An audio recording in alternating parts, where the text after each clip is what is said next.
Oh, Crozier, do you feel about me the same way I feel about you? I do. Result! Oh, yeah! It's like lightning! Everybody was frightening! And the music was soothing! And they all started grooving! And the man at the back said, everyone attack and it turned into a moment!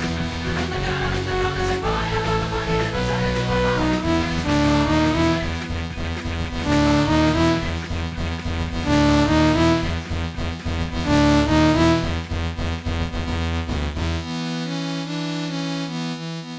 Welcome to the first and only Twatty the Terror trailer review. As we all know, there's few things I can do as well as nitpicking, which is pretty useful when I get locked up in a monkey house for complaining about Doctor Who too much. Anyway, I've decided to use my talents for complaining, and take a look at the trailer for The Terror. If you haven't already seen them, check out my Franklin Expedition videos and know that I'm a fucking demon on this subject. At the start, it's pretty accurate. There's a ship, the sea, ice, a pair of sideburns, who I think is Commander Gore. Lady Silence isn't talking, so that's good. She was made it for the book the show's based on and looks displeased about it. We have flashbacks to the party before the expedition sailed, and then they're frozen. Our situation is more dire than you may understand.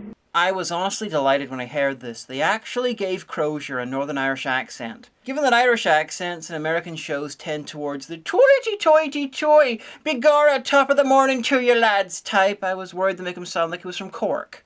I was also worried he'd sound English cause British Navy and they didn't want the Yanks confused. On the other hand, someone from Banbridge told me his accent's a little far north for there, so I think I'm supposed to hate it on principle. Please, based on a book that's based on true events that we don't know much about. But that's probably too many words. That is how you already see it. In need of saving. I do.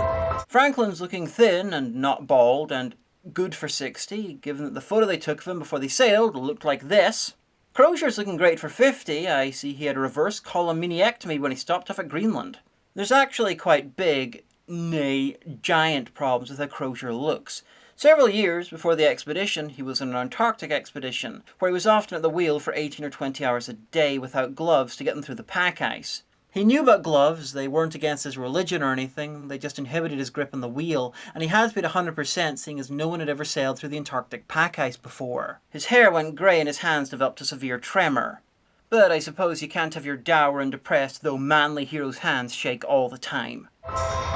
I wonder if they gave the cat a name. The ship's brought 4 pets, Jocko the monkey, Neptune the dog, a nameless cat, and Surgeon and Stephen Stanley. Who's a good boy? Who's a good boy? Yes, you are! You're a good surgeon! Yes, you are! Maybe they won't mention the cat's name as an in-joke or call it Beatty or Barrow or something that most of the audience won't get. Here's some of the famous man-hauling. Not sure whether man-hauling north, though, might be Commander Gore's mission or they forgot where south was.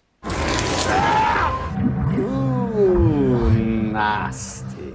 Okay, Crozier had literally years of experience in polar conditions. Why would he jam some metal against his face? And why didn't they have spyglasses that didn't require bare metal against flesh for use? I don't know if I'm complaining about no one inventing such a thing or for the expedition for not packing them.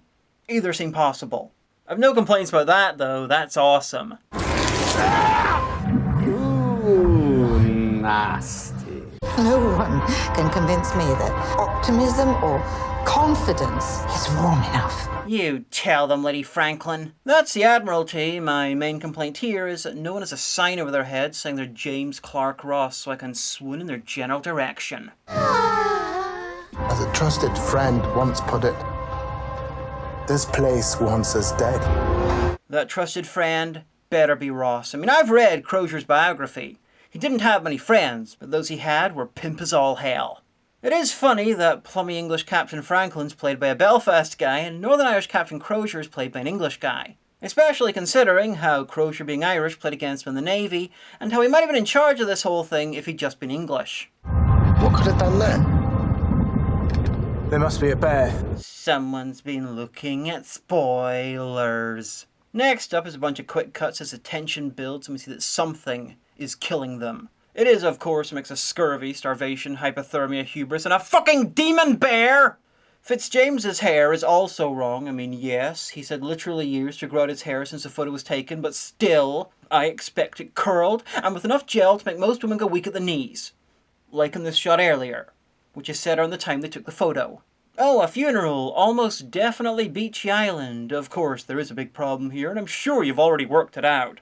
Yes, it's daytime. The men who were buried here died early in the year, and Beachy Island's in the Arctic Circle, so this should be night.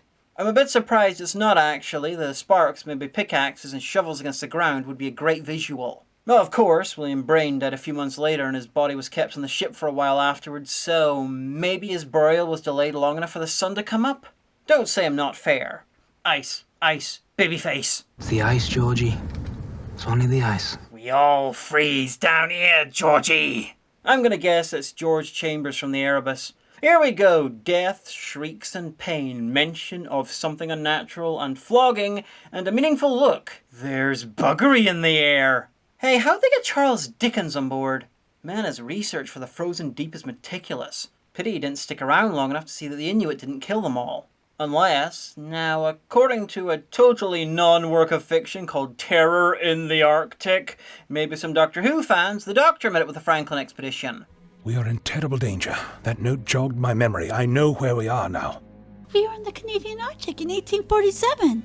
More exact than that, Christine. These men are the crews of the Terror and the Erebus, an expedition that was lost in the Arctic for several years. I just find them eventually then. They never found either of the ships, and all they found of the crew was some of their remains. You mean? Precisely. So this guy is clearly the master. That audio drama's okay, by the way. The guy playing the Doctor is good, it's well researched. The only problem is that you want the companion to die cold, scared, and alone in the Arctic. I'm doing it! Oh, that Doctor! I do not know why he insists on shushing me around as he does. Why do you not check on the console room?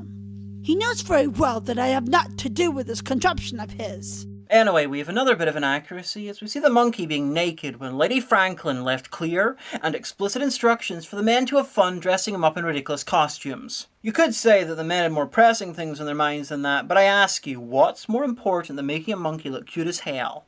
And if you could answer me, I assume you'd agree. Now, Crozier, I know the Toonback / Demon Bear is big, but it's not quite that tall. Anyway, what can I say? Well, I think I've just proved that I could probably say quite a bit more. Luckily, the trailer's finished. It's good. I'm looking forward to it, and while I'm not insisting they CGI Franklin, Crozier, and Fitzjames's hair, I will accept a little notice at the start of each episode that the hair of some characters is inaccurate. The fact that most of the stuff that happens, like the giant fucking demon bear, it's also inaccurate should be taken as read.